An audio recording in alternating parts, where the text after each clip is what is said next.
What's up, everybody? Welcome back to Taste Like Music. Jason and Kramzer are here today reviewing the new record from Jason Isbell and the 400 unit.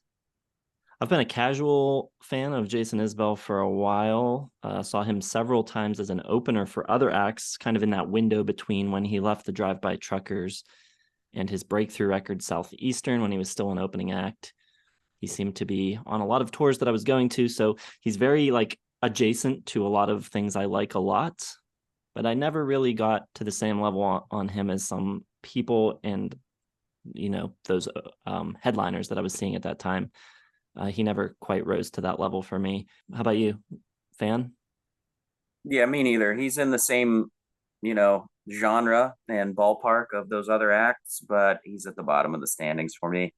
I think I probably heard a handful of his albums. They all float around 2.5. Maybe I've given a 3 here, but he's kind of just the watered down version of a lot of other things that I like. And right out of the gate, kind of feel the same about this one. Doesn't really blow me away. Opening act, the 3:30 spot on a at a festival is kind of where I see him at, and he's never grown out of that. But yeah, I do think he's a great guitar player, and the other guitar player in his band, Sadler, is a great guitar player. I think his band's really good. I think they're all really talented, and I think he shows flashes at times of being like a top tier lyricist. Sometimes he writes some really great lyrics. I couldn't disagree more. I think his biggest problem is he doesn't have any authenticity in his art. Like he to me just seems like the AI version of alt country with tropes about eggs and skillets and working man's wife, and it's just all so redundant, predictable. That's the main concern. I do like the guitar work a lot. I wouldn't say great. I think we're going off the deep end, throwing out some of this vocabulary. Very good for some of the guitar work on his albums, but yeah, the thing that bothers me the most is it sounds like he's trying to be Ryan Adams all the time, and all of his stuff seems like I have heard it somewhere else done better before. And those are some of the things that I hate most about listening to music is when it just sounds like you like a lot of other bands and are just replicating them. And to me, that's Jason Isbell. To be clear, when I would say I think at times he's like a top tier lyricist, I'm not talking about on this record at all. I think in the past, I think he has some great songs. Dress Blues from back in the day is great. Some of the stuff on Nashville Sound I liked a lot. But yeah, I think like you were saying, it sounds like other things that you've heard before. To me, this record is like a watered down version of himself. It's just, I think, in its redundancy, the lyrics, it's like Jason Isbell by the numbers. We say that a lot sometimes, but yeah, to me, the production isn't very interesting. Kind of straddling the line between alt country and a more mainstream country sound. Kind of reminds me of Chris Stapleton in that way. It's kind of in that vein where I don't know, extremely talented players, good songwriter. I think he's got a good voice, but it just doesn't connect emotionally because everything kind of plays it too safe, I think. For me on this record, the melody is probably the biggest drawback here.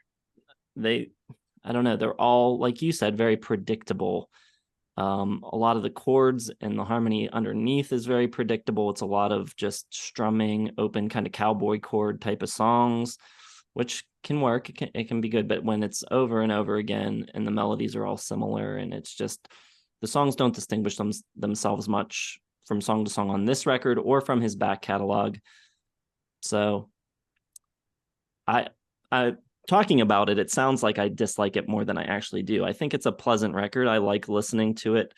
And there's exceptions to these things that I'm saying. I think the chorus on King of Oklahoma is pretty strong. Save the World, probably the most interesting musically, where the 400 unit gets cooking a little on that one. Yeah, there's good stuff here, and I liked listening to it. I think it's a good record.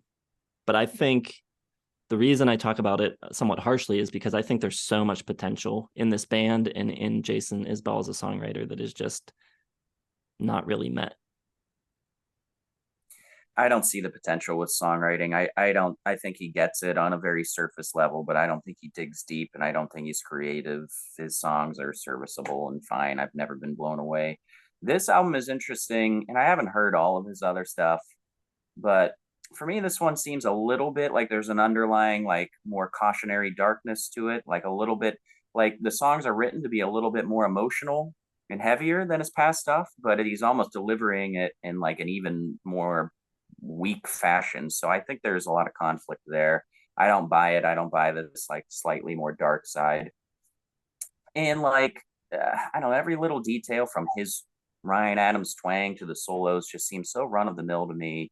And like I was saying about like these AI produced country songs, they're just so full of archetypes and stereotypes that it's just really annoying. Like Strawberry Woman to me is just so cringe. Like old man running a laundromat, young man in a cowboy hat, Strawberry Woman sitting next to me. It's just like a, if you got 100 country, you know, singers to pick their 50 favorite words each and put them in a hat, he just like pulls them out and throws them all together in a line, and there's where he gets the songs at. The little middle section of the of the album, Middle of the Morning and Save the World back to back, is probably my favorite chunk of the album. I think Save the World has that really cool, moody, more rockin' kind of nice guitar on it. I hate Cast Iron Skillet. I think that song is somewhere like I hear him singing it, but I also kind of hear like Carrie Underwood and Taylor Swift singing it as well when I hear it. And then the song When We Were Close, straight up just mid 2000s Ryan Adams rocker. Like you can't define it any other way.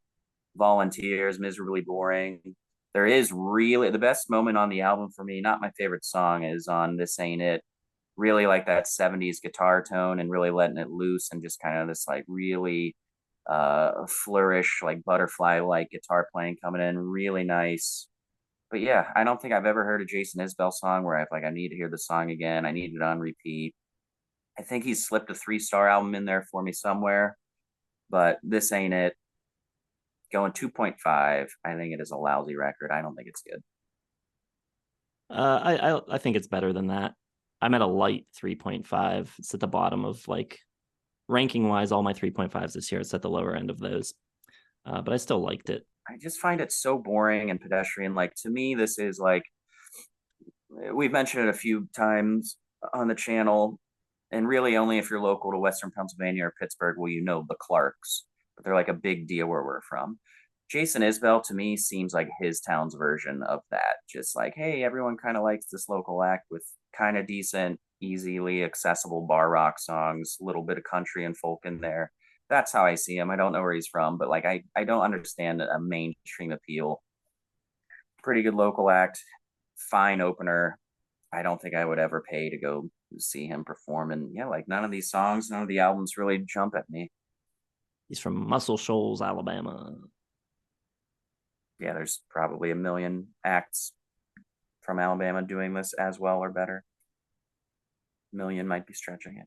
Last note that I have on this: the melody of Volunteer pretty directly rips a melody from a Josh Ritter song called The Curse, which is interesting because Isbell produced Josh Ritter's 2019 album Fever Breaks, so I'd have to think he's familiar with that tune. Maybe unintentional, but it's very, very similar. What a jerk. All right. Let us know what you think of this record. Drop it down in the comments, hit the like button, subscribe to the channel if you're not subscribed yet, hit the bell for notifications, and check the video description for links to all of our social media and to our Patreon if you'd like to support us further. Thanks for watching. We'll see you in the next one.